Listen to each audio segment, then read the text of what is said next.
சிவனாரும் பட்டினத்தாரும் நேற்றைய தொடர்ச்சி இன்று.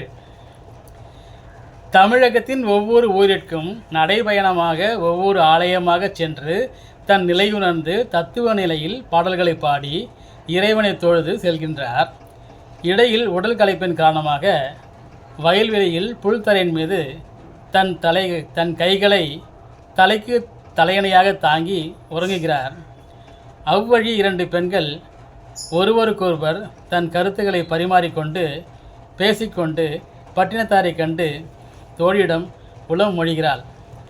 அடியே பாரடி, இவர்தான் பட்டினத்தார், மிக பெரும் செல்வந்தர்.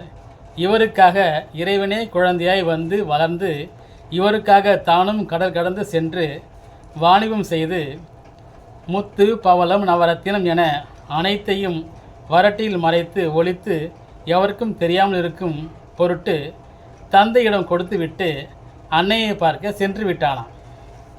தந்தையின் வாணிப மோகம், செல்வத்தின் மீதான மோகம் மகனின் வாணிபத்தை கண்டு எரிச்சலை ஏற்படுத்தி உள்ளது.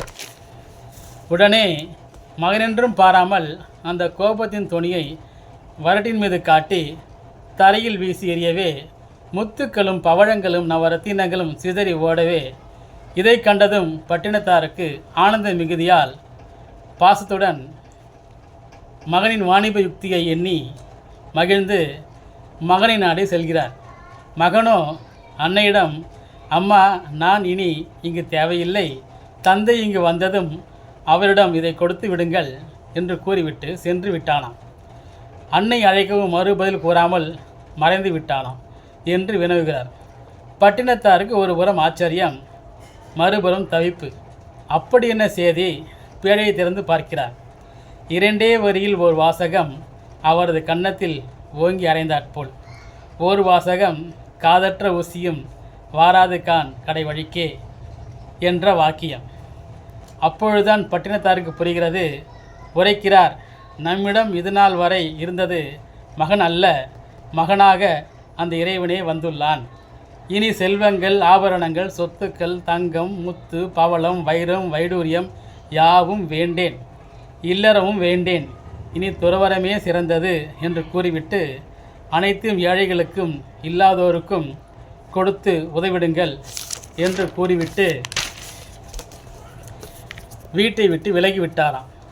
அன்றிலிருந்து பிச்சை எடுத்தே உணவருந்தி இறைவனை நினைத்து உளமுருகி பாடி இவ்வாறு தெரு தெருவாக ஊர் ஊராக அலைந்து திரிந்து களைப்போடு உறங்குகிறார். இப்பொழுது இவருக்கு சுகம் கேட்கிறது.